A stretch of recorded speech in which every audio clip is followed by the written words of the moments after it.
Bonjour à tous et bienvenue dans ce nouvel épisode de North Africa Talks, le podcast géopolitique de la Fondation Rosa Luxembourg. Aujourd'hui, nous avons l'honneur de recevoir parmi nous Dr Yahya Zoubir, éminent expert en relations internationales, Professor of International Studies, Non-Resident Senior Fellow, Middle East Council of Global Affairs in Doha, et Scholar for Life, Fudan University en Chine. Donc nous allons nous plonger dans la passionnante histoire des relations entre la Russie et l'Algérie en explorant leur évolution au cours de ces dernières années. Restez avec nous pour une discussion passionnante et éclairante. Docteur Zoubir, donc comment les relations entre la Russie et l'Algérie ont-elles évolué au cours de ces 5, 10 dernières années et quels sont, selon vous, les événements clés de cette relation, en insistant bien sûr sur ce qui s'est passé, disons, ces 4, 5 dernières années. Merci pour l'invitation. Les relations algéro-russes sont très importantes, complexes, mais on ne peut les comprendre, à mon avis, sans en connaître la partie historique, c'est-à-dire que ces relations, enfin l'histoire a beaucoup déterminé le type de relation que l'Algérie a avec la Russie. Il faut remonter à la guerre de libération de l'Algérie où l'Union soviétique, à l'époque, faisait partie, même s'il y avait une certaine ambivalence, parce que l'Union soviétique, à l'époque, voulait garder de bonnes relations avec la France pour que la France ne fasse pas partie de l'OTAN ou bien ne soit pas antagonique vis-à-vis de l'Union soviétique. Donc, le soutien soviétique à l'Algérie n'était pas aussi franc que celui de la Chine, mais on comprend pourquoi, parce que la Chine, à l'époque, n'avait pas de relations diplomatiques avec la France. Donc, il était plus facile pour la Chine d'aider de façon conséquente la guerre de libération algérienne en fournissant des armes et une aide médicale conséquente. L'Union soviétique, quand même, avait soutenu l'Algérie au niveau des Nations Unies, etc. Et pour comprendre la relation, surtout militaire, entre l'Algérie et la Russie aujourd'hui, il faut aussi remonter à l'histoire. Et cette relation militaire a commencé après la guerre des Sables de 1963, où le Maroc, soutenu, ce qui est peu connu, par les États-Unis, avait lancé ou avait envahi le Maroc avait envahi le territoire algérien pour en réclamer une partie, notamment dans la région de Béchar, etc. Donc, l'Algérie s'était tournée après 63, s'était tournée vers la France et les États-Unis pour des fournitures d'armes. On les lui a refusées. Les États-Unis, à l'époque, arguaient que l'Algérie n'avait pas besoin de lethal weapons, qu'elle avait besoin d'armer sa gendarmerie, sa police, etc., et qu'elle n'avait pas besoin d'une armée forte. Et c'est à ce moment-là, en 1963, après la guerre des Sables, que à l'époque, le ministre de la Défense algérien de la Défense, Boumedienne, qui était devenu par la suite président en 1965, s'était déplacé à Moscou pour demander si Moscou était prêt à vendre des armes à l'Algérie et à soutenir l'Algérie. Voilà le début, si vous voulez, de cette relation entre l'Algérie et la Russie. Et aujourd'hui, l'Algérie importe 70% de son armement de la Russie. Et il y a eu une relation continue, sauf dans les années 90, l'instabilité en Algérie avec l'insurrection armée des islamistes de l'époque. Et en Russie, la transition chaotique qui se déroulait en Russie et l'arrivée du président Poutine en 99. Et c'est ça. En 99, les deux pays se retrouvent en 1999-2000. Il y a une relance justement de ces relations entre l'Algérie et la Russie qui sont très solides depuis, mais bien sûr, tout n'est pas à 100%, comment dirais-je, parfait. Il y a des dissensions dont on parlera. Mais depuis, je dirais depuis 2000, les relations algéro-russes se sont développées de manière très importante et elles sont sur le point, euh, pas sur le point, mais depuis 2023, depuis la visite du président Abdelmadjid Tebboune en Russie, il y a eu un accord entre les deux parties, d'abord de développer la relation stratégique qui les lie. Il y a un accord, un partenariat stratégique très important, mais qui va maintenant au-delà de la relation militaire. Parce que lorsqu'on regarde l'historique des relations, par exemple, algéro-soviétiques, c'était le militaire qui comptait le plus et le politique. Avec la Russie, on continuait un peu sur la même voie, mais ces dernières années, puisque vous m'avez posé la question sur les 10 dernières années, 5 à 10 dernières années, on voit de manière évidente un changement et une volonté de développer les relations entre la Russie et l'Algérie de façon beaucoup plus étendue, c'est-à-dire l'agriculture. Par exemple, nous voyons aujourd'hui, allez, je donne juste un simple exemple sur la question du blé. Le fournisseur traditionnel de l'Algérie était la France. Maintenant, give or take, c'est la Russie qui fournit de manière assez importante le blé à l'Algérie. L'Algérie est un des plus grands importateurs de blé dans le monde, ce qui montre cette importance. Et il y a d'autres domaines, même dans le domaine nucléaire civil, dans le domaine du sport, de l'éducation, de la recherche scientifique, il y a un développement assez important. Donc, dans les 10 dernières années, on a vu un essor des relations algéro-russes, une entente entre les présidents russes et algériens, que ce soit sous l'époque de Bouteflika ou de Abdelmadjid Tebboune. Donc, pour la Russie, l'Algérie est importante, et pour l'Algérie, la Russie est très importante. Que pour les deux pays, il y a une importance, je dirais, stratégique. L'Algérie est le partenaire le plus fiable de la Russie dans la région, tout comme le Maroc est l'ami ou le partenaire fiable des États-Unis, d'Israël dans la région. Donc, on peut déjà mettre ces relations dans un cadre beaucoup plus large, un cadre géopolitique beaucoup plus large, qui montre l'importance de l'un vis-à-vis de l'autre, c'est-à-dire de l'Algérie vis-à-vis de la Russie vis-à-vis de l'Algérie. Parce que, de mon point de vue, du point de vue géopolitique, l'Algérie, en cas de conflit avec le Maroc, ne peut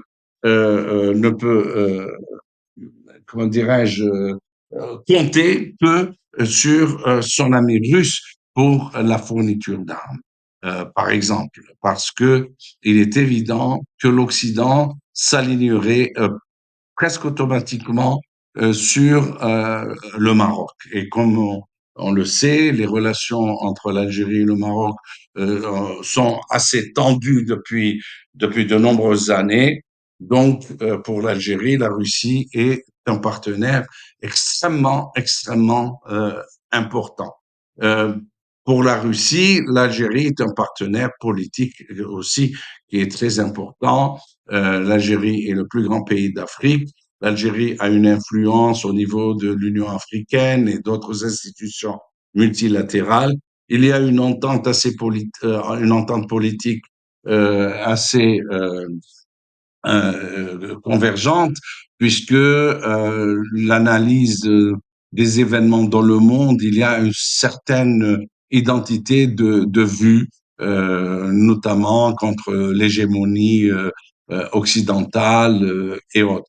Donc, c'est un partenariat extrêmement important, et c'est pour cela que en 2023, avant la visite du président Tebboune en Russie, il y a eu des remous aussi bien aux États-Unis qu'en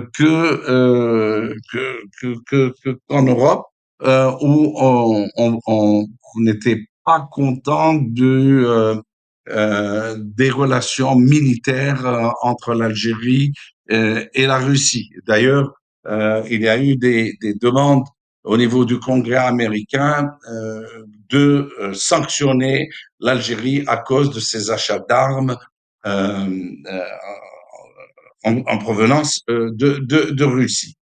Et bien sûr, on verra, puisqu'on parle des 10 dernières années, il faut aussi voir que on a en Occident, on a analysé de près la position de l'Algérie vis-à-vis du conflit russo-ukrainien. Et l'Algérie a une position là aussi qui tient compte de ses intérêts et de ses principes de politique étrangère basés sur la non-intervention dans les affaires d'autres États, la solution, les résolutions des conflits de manière pacifique, le non-alignement, etc.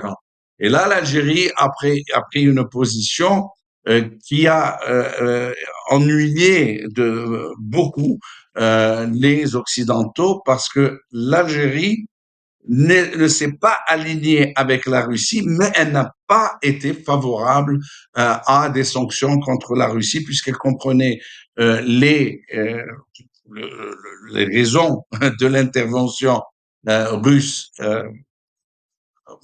en Ukraine, mais en même temps, l'Algérie avait indirectement, implicitement condamné, si vous voulez, l'intervention tout en, euh, tout en indiquant qu'elle comprenait les raisons de cette intervention. Mais elle a gardé cette indépendance dans sa décision et la preuve, la plupart de ces votes ont été l'abstention ou bien défavorable à la demande de sanctions occidentales. Voilà grosso modo ce qu'il en est. Et par rapport à l'Ukraine, l'Algérie avait de très bonnes relations avec l'Ukraine, ceci dit. Et l'Ukraine, il y a des étudiants algériens en Ukraine, des relations industrielles assez très bonnes, je dirais. Donc l'Algérie et l'Ukraine avaient de bonnes relations jusqu'à ce que l'Ukraine utilise son ambassade en Algérie pour demander des volontaires pour aller combattre contre les Russes. Et là, l'Algérie avait émis, comment dirais-je, une réaction assez vive à l'encontre de l'ambassade d'Ukraine. Elle avait émis un avertissement contre cette interférence, c'est-à-dire un appel à la guerre à partir d'Alger. Voilà pour les dix Mais, dernières mais, années. Hein. mais il reste que cette ambassade est toujours ouverte en Algérie et que l'Algérie a maintenu une présence diplomatique en Ukraine, qu'il n'y a pas eu de rupture après ça. Bon, il y a eu certes un avertissement. Oui, et je vous dirais encore plus, puisque L'Algérie, durant la visite du président Tebboune en 2023 en Russie, l'Algérie a offert ses bons offices pour une médiation entre la Russie et l'Ukraine que le président Vladimir Poutine avait accepté. Maintenant, y a-t-il eu des contacts ou pas? Y a-t-il eu une tentative de l'Algérie de jouer le rôle de médiateur?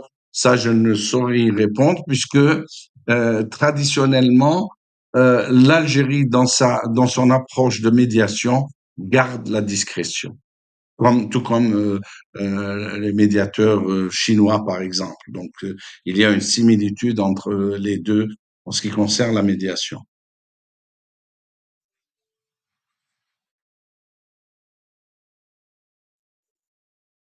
Allô? Je vous entends. Donc, vous, en tant qu'académicien, est-ce que en fait, comment, en un mot, vous décririez la relation entre l'Algérie et la Russie du point de vue académique? Est-ce que c'est une relation amicale, une alliance, un partenariat? Ben, comment voyez-vous les choses si vous deviez utiliser qu'un seul mot? Ah, moi, je dirais que ce sont des relations très fortes. C'est un partenariat stratégique, mais je ne peux pas, en ce qui concerne l'Algérie, décrire sa relation avec quelque pays que ce soit comme une alliance. L'Algérie ne croit pas aux alliances. Donc, il y a un refus dans la politique étrangère algérienne de tout alignement, d'alliance, que ce soit pour l'OTAN ou un autre bloc. L'Algérie est surtout pour les alliances militaires. Donc ça, pour ça, c'est pour les Algériens, c'est un non-non. Euh, mais quand on parle des relations algéro-russes, il faut tenir compte de la position algérienne qui est basée sur des principes de politique étrangère qui se sont développés avant même l'indépendance de l'Algérie et que l'Algérie observe, c'est-à-dire son indépendance en politique étrangère, de prendre ses propres décisions. C'est pour cela qu'on peut remonter, même par rapport, durant l'époque de l'Union soviétique, où il y a eu des désaccords importants entre l'Algérie et l'Union soviétique, par exemple concernant la détente entre les deux blocs, ou la question du Moyen-Orient. C'est l'Algérie a payé l'Union soviétique pour le transfert d'armes à l'Égypte et la Syrie. Le président boumedienne de l'époque avait proposé 100 millions de dollars pour chaque partie. Euh, Aujourd'hui, avec la Russie, il y a des désaccords, notamment au Sahel, par exemple, avec le groupe Wagner au Sahel, que l'Algérie ne voit pas d'un bon œil, ou bien en ce qui concerne la Libye, le soutien russe à Haftar. Donc il y a ce respect mutuel. Je pense qu'il y a un respect mutuel, même sur le plan commercial, par exemple avec la crise, avec l'intervention, l'opération militaire russe en Ukraine, l'Algérie s'est positionnée dans un sens comme un fournisseur fiable de l'Europe en ce qui concerne le gaz. La réponse russe a été oui, nous comprenons, c'est une affaire commerciale. Donc il y a un respect pour l'indépendance dans la politique étrangère algérienne. Donc, pour revenir à votre question, je dirais que c'est un partenariat solide, c'est un partenariat qui a été mis en place depuis, là aussi, depuis la guerre de libération. Il faut garder à l'esprit que la politique étrangère algérienne, elle a toujours il y a toujours un regard sur qui a été ou qui ont été ses amis pendant la guerre de libération. Et l'Union soviétique, puis la Russie, enfin la Russie d'aujourd'hui, il y a une continuité, la Chine, la Yougoslavie, le Vietnam, etc., des pays avec lesquels elle partage justement cette vision de l'anti-impérialisme, de l'anticolonialisme, etc. Je voulais juste préciser que l'Union soviétique a soutenu l'indépendance de l'Algérie sur le tard, hein, parce qu'à l'époque, Khrouchtchev espérait garder la France en ami et espérait avoir une troisième voie à l'ONU pour contrer, on était en pleine guerre froide, et c'était pour contrer un peu les velléités américaines. Je pense que le soutien réel n'est venu que vers 1960 et avec le GPRA. Pour vous, je voulais justement rebondir sur ce que vous disiez, que je trouve moi aussi tout à fait juste et que je partage. Selon vous, tous ces couacs que vous avez énumérés, qu'est-ce qui fait que l'Algérie et la Russie ne travaillent pas ensemble, n'adoptent pas de stratégie commune, justement pour régler les problèmes en Libye, pour régler les problèmes au Sahel, pour déterminer une position cohérente vis-à-vis, par exemple, de la question du Sahara occidental, etc. Est-ce que ça ne dénote pas du manque ou peut-être même de l'inexistence de canaux de discussion stratégique entre les deux pays? Je suis tout à fait d'accord. C'est-à-dire que il y a, je, chose que je ne comprends pas vraiment, il y a une sorte de limitation, de limite dans la relation. C'est-à-dire qu'il n'y a pas un approfondissement de ces relations. L'Algérie se file sur non-alignement, ceci, cela, mais dans ses rapports avec ses partenaires, on a l'impression qu'elle met des limites ou bien qu'elle n'explore pas ou qu'elle ne va pas plus loin. Allez, pour la question du Sahara occidental, par exemple, les Russes ou bien les Soviétiques à l'époque, les Soviétiques aidaient l'Algérie, donc aidaient indirectement le Polisario, mais l'Algérie ne faisait pas, comment dirais-je, ne faisait pas pression, si l'on veut, sur ses partenaires les plus solides, notamment la Chine et la Russie, euh, pour un soutien beaucoup plus franc, etc. Donc cette timidité, disons, cette euh, froideur dans un sens, ou bien ce non-engagement plus profond, donc les deux autres parties, bon, on parle là maintenant de la Russie, la Russie, qui garde une position assez neutre, mais bien sûr favorable à l'Algérie puisqu'elle ne va pas à l'encontre des intérêts de l'Algérie. Moi, je pense que c'est au niveau du système politique algérien ou certains ministères en Algérie où il y a ce genre, où il n'y a pas cette volonté d'aller plus loin dans les relations, ou bien euh, pas pour des raisons particulière, mais on ne donne pas l'impression. Est-ce que c'est une limite dans ou bien une incompétence, je dirais, dans les, des ambassadeurs en poste ou qui ne font pas, qui ne poussent pas vers des relations plus fortes, pour un donnant-donnant plus important, etc. Mais ça, même par exemple, allez, l'Algérie qui importe 70% de son équipement militaire de la Russie, mais il n'y a pas d'usine russe en Algérie, d'usine russe d'armement. Par exemple, il n'y a pas de vrai transfert de technologie. Oui, l'Algérie reçoit l'armement le plus sophistiqué de la Russie, mais il n'y a pas de transfert de technologie, par exemple. Donc là, je le vois, moi, ce n'est pas les Russes qui ne le veulent pas. Je vois plutôt que les Algériens ne font pas, n'insistent pas sur certaines questions comme il se faudrait. Euh, jusqu'au début de l'année 2024, il me semble que la relation, les discussions algéro-russes étaient menées principalement par le ministère de la Défense algérien et par l'agence de coopération militaro-technique russe, donc M. Chougaïev à l'époque. C'est lui qui présidait la commission mixte des algéro-russes.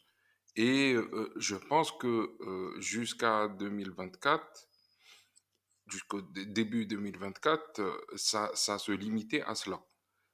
En février 2024, j'ai l'impression qu'il y a eu une reprise en main politique des affaires algéro-russes après la visite du vice-ministre des Affaires étrangères russe, M. Bogdanov, à Alger.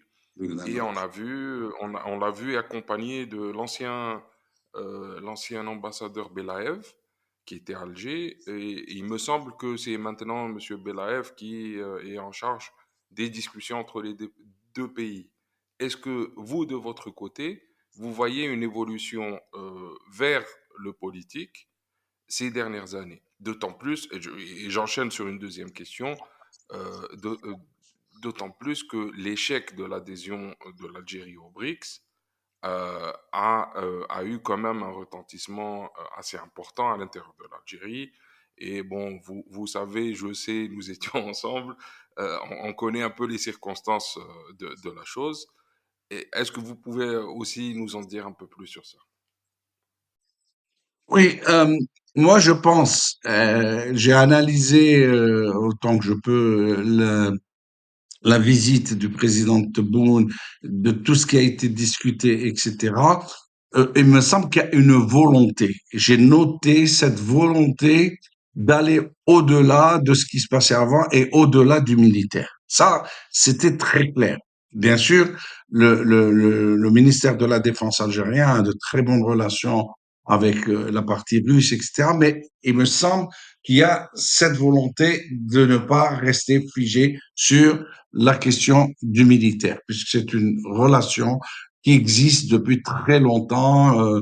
On en connaît l'historique, on connaît l'effacement de la dette, etc., de la dette soviétique et de nouveaux achats en compensation, etc. Mais il me semble que, pour répondre à votre question, il me semble qu'il y a une volonté d'aller plus loin. Mais est-ce que, je parle, est-ce que la partie algérienne, par exemple, fait des pas pourtant pour arriver à cet objectif, c'est-à-dire de répandre les relations, d'étendre de multiplier ces relations, que ce soit dans le domaine agricole, que ce soit dans le domaine hydraulique, que ce soit dans le domaine des voies ferrées, du nucléaire civil. C'est la question qui se pose. Je n'ai pas de réponse en ce moment. C'est un peu nouveau. Il y a eu à peine une année un peu plus d'une année que Tebboune est allé en Russie. Il y a cette volonté. La volonté, on la voit. Mais sur le terrain, je n'en suis pas persuadé. Maintenant, vous m'avez posé la question des BRICS. Des BRICS, moi, je dirais que les Algériens et le président en particulier s'étaient trop avancés en pensant que avec le soutien russe qui était réel et le soutien chinois qui était aussi réel, que l'affaire était dans la poche. Et moi, je pense que l'Algérie n'était pas prête d'adhérer aux BRICS de par les réformes économiques, etc. Et bien sûr, les responsables algériens disent, ah, mais comment se fait-il que l'Éthiopie, quand même, l'Éthiopie par rapport à nous, qu'elle a été acceptée, là, c'est une autre question d'ordre géostratégique, etc. Mais je pense que la volonté des deux parties, la partie russe et chinoise, et que l'Algérie adhère au BRICS. Maintenant, est-ce que l'Algérie, moi j'ai vu par exemple la réaction du président qui dit que que le dossier est clos. J'espère On que était qu'il n'est pas. ensemble, hein. On était Pardon? ensemble lorsqu'on a appris. Voilà, voilà. Mais la partie russe disait, nous voulons justement que l'Algérie soit membre des BRICS. Et c'était sincère. Ça venait du plus haut, du plus haut niveau, puisque c'est moi qui avais posé la question qui a été posée au président russe. Donc, à mon avis, la réaction algérienne, c'est vrai on a un sentiment de déception, mais il fallait s'y préparer. L'Algérie a fait la demande, si je ne m'abuse, l'Algérie avait fait la demande en novembre de 2022. Il était trop tôt pour pouvoir adhérer.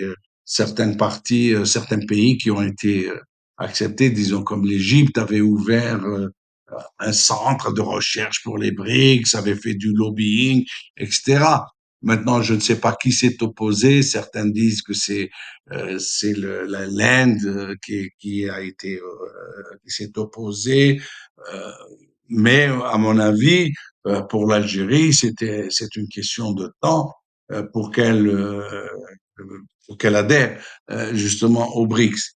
Euh, il me semble que la machine diplomatique algérienne, il faut le dire honnêtement, elle est un petit peu ankylosée. Donc, il faut voir, c'est-à-dire que il y a des postes comme la Russie, l'ambassade, par exemple, que ce soit la Russie, les États-Unis, Paris, enfin la France ou la Chine, que ce soit des ambassades d'envergure avec des représentations de tous les domaines économiques, énergétiques, etc.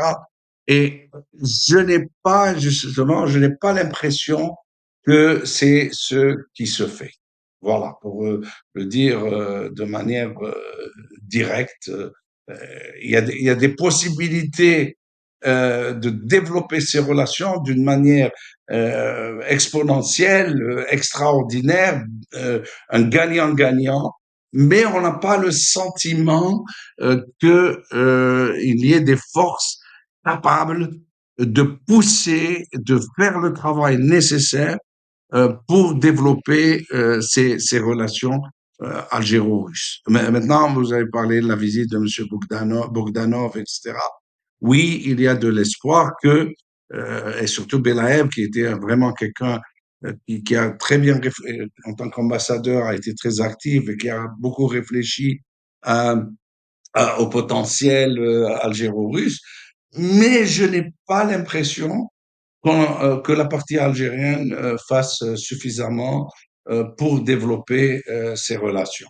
Euh, Vrai, peut-être qu'il y a cette perception, il faut pas qu'on soit vu comme étant un allié, hein, qu'on ait une alliance avec la, mais on n'a pas besoin d'avoir une alliance avec un autre pays pour avoir des relations très fortes. On n'a pas besoin d'une alliance. On peut garder sa politique indépendante, mais en même temps avoir des relations très fortes avec un pays qui nous fournit 70% du matériel militaire, qui est, en cas de crise majeure, un des éléments, j'allais dire protecteurs, mais en tout cas de dissuasion.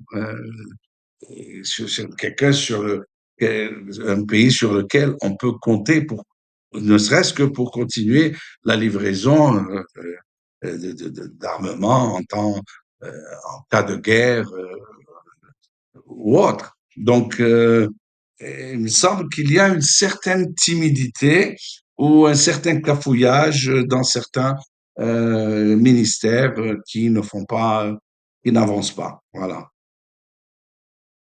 Je vais faire une petite digression. Est-ce que vous pensez pas justement que ce manque de créativité, on va dire, pour être gentil, de la diplomatie algérienne, est-ce que vous ne pensez pas qu'il est dû aussi au manque de liberté à l'intérieur et du fait que ce ne soit pas réellement dirigé à la fin par la diplomatie? Absolument. Je le dis, regardez, il existe des partis politiques en Algérie. Est-ce qu'il y a des débats sur la politique étrangère? Est-ce que la communauté académique est impliquée dans les débats sur les relations extérieures de l'Algérie? Je constate très peu. Est-ce qu'il y a des échanges conséquents d'académiciens entre les deux parties, entre les Russes et les Algériens, par exemple, et autres pays, hein, ce n'est pas que la Russie, hein. Euh, donc il n'y a pas ce débat, il n'y a pas de think tank algérien à proprement parler. Oui, c'est vrai, il y a un think tank d'État, l'INESG, mais il en faudrait d'autres. Et de parler, je suis d'accord avec vous, il faut qu'il y ait une liberté d'expression, de critiquer ou autre. Là, vous avez vu ce qui s'est passé avec la boxeuse algérienne, Iman Khariev. Euh, et la- il y a eu c'est pas des débats, mais des opinions à droite et à gauche. Ils ont assimilé le gouvernement russe à cette institution de la boxe avec ce bonhomme et que les relations algéro-russes allaient dans les contre un mur, etc. Tout ça, c'est de bas étage, c'est pas de l'analyse, c'est pas de, on n'a pas, on n'informe pas, il n'y a pas comment dirais-je, une démocratisation de la pensée politique, surtout en ce qui concerne les relations internationales. Maintenant, on va parler de diplomatie énergétique entre les deux pays. Donc, la Russie et l'Algérie sont tous deux des acteurs majeurs sur les marchés mondiaux de l'énergie. Comment est-ce que ces deux pays collaborent? Ou est-ce qu'ils sont rivaux? Comment ils agissent au sein d'organisations internationales comme l'OPEP+, et comment cette dynamique influence les relations bilatérales? Moi, je pense que il y a deux choses. Une, il y a une rivalité et l'autre, il y a une coopération. Il y a une coopération dans le sens où les compagnies russes participent avec la Sonatrach dans des projets d'exploration, etc. Il y a des discussions entre non seulement les compagnies, mais entre les ministères. Tout ça, c'est normal dans les relations, mais cela n'a pas empêché une rivalité. Bon, on sait que l'Algérie ne va pas subvenir aux besoins énergétiques de l'Europe. Elle seule, elle ne pourra pas. Elle est le troisième fournisseur, peut-être qu'avec les nouveaux gisements et autres, et le développement de certains euh, anciens, d'augmenter la production. Mais il y a, rappelez-vous, l'Algérie, encore une fois, là, c'est là où il faut saluer la continuité dans l'indépendance, si l'on veut, de la politique algérienne. C'est quand la Russie a voulu créer un cartel du gaz, par exemple, où l'Algérie s'y était opposée. Elle ne voulait pas faire partie d'un cartel ou autre. Donc, elle a gardé cette position indépendante. Donc, sur le plan de l'énergie, moi, je pense que sur l'aspect commercial, ça continuera d'être une rivalité. L'Algérie se positionnant en tant que fournisseur fiable de l'Europe et en même temps coopération dans l'exploration, dans les institutions telles que l'OPEP+, etc. Donc l'un n'empêche pas l'autre, surtout en ce qui concerne les relations, en ce qui concerne les intérêts commerciaux de l'un ou de l'autre. Vous êtes expert aussi de la Chine. J'aimerais parler avec vous du facteur chinois. La Chine exerce une influence croissante en Afrique. Comment voyez-vous la relation triangulaire entre la Russie, l'Algérie et la Chine, en particulier en termes économiques et stratégiques? Euh, la Russie, la Russie a eu je dirais, une présence beaucoup plus conséquente que celle de la Chine en Algérie. Je parle des années 80 et autres. Ça tient beaucoup aussi de la Chine elle-même, de l'évolution et autres. Nos relations, par exemple, commerciales avec la Chine, les relations commerciales de l'Algérie avec la Chine étaient très limitées. Euh, Elles étaient, si ma mémoire ne me trahit pas, soit on comptait dans les centaines de milliers de dollars. Ce n'était pas en millions. Et c'est à partir des années 2000 qu'on voit un essor des relations économiques qui ont aujourd'hui, sur le plan commercial, on est arrivé à 9 milliards de dollars. En lui-même, 9 milliards de dollars, ce n'est pas grand-chose par rapport au potentiel des relations sino-algériennes. Mais il faut dire que la Chine est aujourd'hui beaucoup plus présente en Algérie sur le plan commercial que la Russie. La Russie est présente sur le plan militaire, même si la Chine commence maintenant, la Chine, vous le savez mieux que moi, vous vous spécialisez dans l'armement, la Chine, je crois, est maintenant troisième fournisseur de l'Algérie, après l'Allemagne ou l'Italie, donc ça varie, mais la Chine commence à prendre pied sur le plan de l'armement. Mais en général, sur le plan des relations en général, la Chine est beaucoup plus présente. Vous voyez maintenant la construction du chemin de fer dans le sud-ouest de l'Algérie, de 575 kilomètres pour le transport du minerai de fer, de Garage Billet, etc.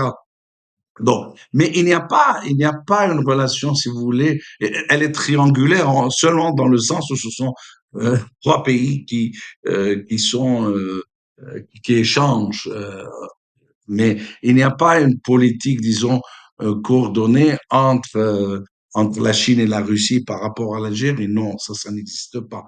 La Chine, même en Afrique, la Chine, elle a collaboré plus avec les États-Unis, je dis bien les États-Unis, par exemple sur le plan sanitaire, que la Russie avec la Chine. Euh, c'est- Par contre, sur le plan politique, là, c'est autre chose.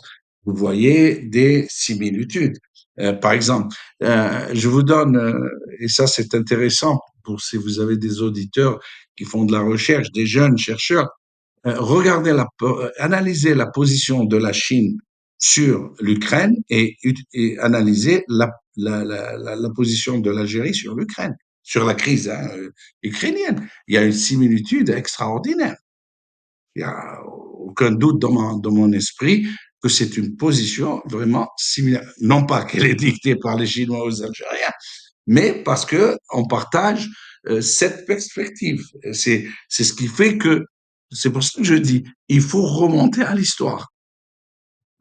En- dans l'analyse des relations de la politique étrangère algérienne, si on ne remonte pas à l'histoire de la guerre d'Algérie, on ne comprendra pas les relations d'aujourd'hui.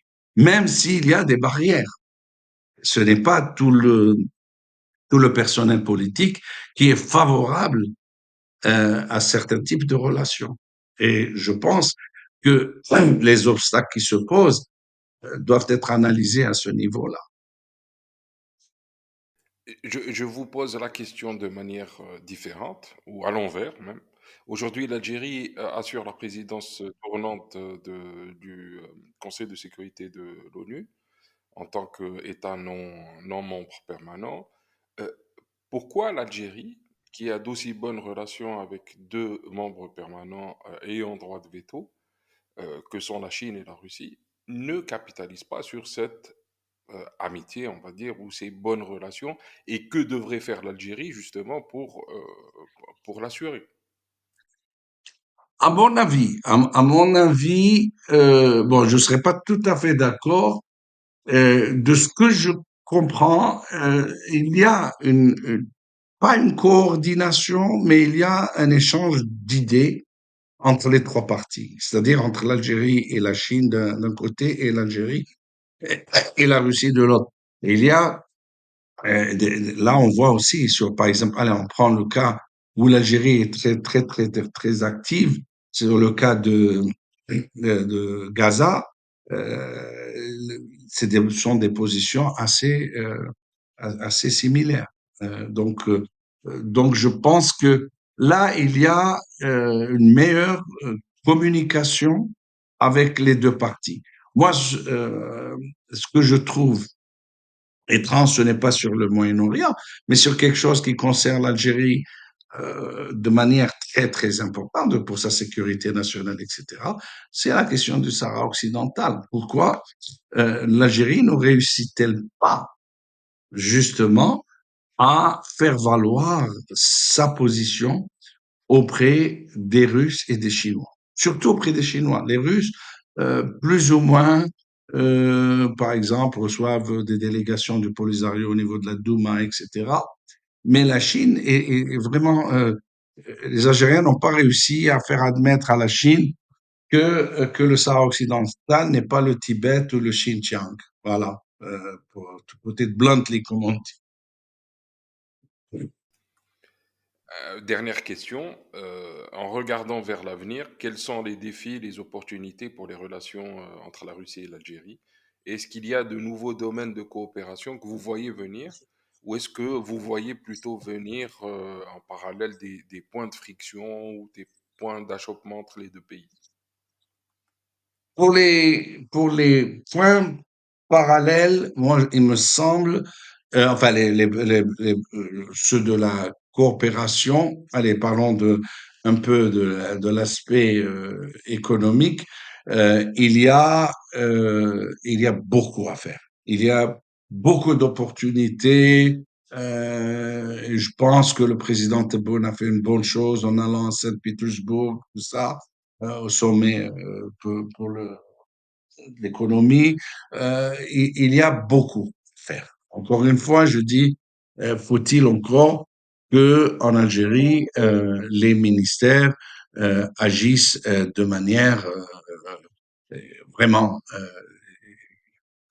réelle, tangible, avec une politique bien définie, etc. Donc, sur ce plan-là, il me semble qu'il y a beaucoup de choses, il y a beaucoup de bonnes opportunités. Le militaire, on le sait, c'est quelque chose qui va dans la continuité, ce sont de très bonnes relations. Maintenant, le problème qui se pose, ce sont les problèmes politiques ou régionaux. Je parle par exemple du Mali, de la Libye. Et là, encore à mon humble avis, je ne sais pas, franchement, ce que, comment les Algériens négocient avec la Russie. Euh, L'Algérie a des intérêts beaucoup plus importants que la Russie au Mali, des intérêts que la Russie certainement peut comprendre, mais comment est-ce communiquer à la partie russe, je ne sais pas, en toute honnêteté. Euh, L'Algérie, comme je l'ai dit, ne voyait pas d'un bon œil la présence de l'Africa Corps, l'ancien Wagner, au Mali. En Libye, le soutien à Haftar, alors que, bien que la Russie joue les deux parties, hein, elle joue les deux côté Tripoli et l'Est, Benghazi et autres. Euh, donc, je pense que à cause des événements géopolitiques qui se développent, notamment la présence d'Israël, les retombées des relations franco-algériennes et autres dans la région, et surtout, donc si on dit Israël au Maroc, c'est aussi les États-Unis. Et là, il me semble que l'Algérie, loin de s'éloigner de la Russie, va développer encore davantage ses relations avec la Russie et la Chine. Et ça, je pense que pour les intérêts algériens, c'est primordial. Et parce que vous avez l'ennemi principal vient de l'Ouest. Il n'y a pas 36 autres. C'est le plus important. Donc, les Algériens, la diplomatie algérienne devrait euh, insister sur justement ce qui se passe à l'Ouest, mais aussi au sud, qui, à mon avis, peut être beaucoup plus. J'ai un peu d'espoir parce que le rapprochement récent entre l'Algérie et le Niger, les Algériens ont réussi quand même à attirer le Niger. Peut-être qu'il y aura un effet boule de neige avec le Mali. Que, par exemple, les Nigériens euh, pousseront ou bien joueront une sorte de quasi-médiation entre l'Algérie et le Mali, ou bien le rôle intermédiaire, ou convaincre que l'Algérie n'est pas l'ennemi. L'Algérie a toujours aidé le Mali, et le Mali n'aura d'autre choix que de revenir vers l'Algérie, ça j'en suis convaincu. Même si le Maroc joue le trouble fait dans la région, en essayant d'attirer les trois, en leur promettant monts et merveilles qui ne se réaliseront jamais, mais qui attentent aux bonnes relations entre l'Algérie et son voisin malien. Donc, à mon avis, la relation algéro-russe ne fera que se renforcer. Les Algériens n'ont pas le choix et les Russes ont besoin d'un État pivot au Maghreb, puisque la Méditerranée est très, très importante pour la Russie, surtout avec ce qui se passe, avec le changement dans le système international. Donc, je pense qu'il y a enfin, que les relations entre l'Algérie et la Russie vont se renforcer davantage euh, et que si elles se développent au-delà des relations militaires, il y a beaucoup, beaucoup de bonnes choses. Il y aura, à mon avis, un gagnant-gagnant intéressant parce que la Russie, contrairement à l'image que projettent certains sur la Russie, qu'on voit, on dépeint comme un pays sous-développé pratiquement, la Russie est un pays très développé, qui a beaucoup de ressources, qui a un génie industriel, qui a un domaine très avancé dans le domaine scientifique. Donc, l'Algérie aura tout à gagner avec de très bonnes relations avec la Russie. Mais ce n'est pas uniquement ça, puisque l'Algérie a de bonnes relations avec, même s'il y a des hauts et des bas, avec les États-Unis ou l'Union européenne. Mais sur le plan géostratégique, la Russie est un pays très important pour l'Algérie. Professeur Yahya Zoubir, merci d'avoir été avec nous. Je remercie aussi nos auditeurs pour leur fidélité. À bientôt. Merci beaucoup.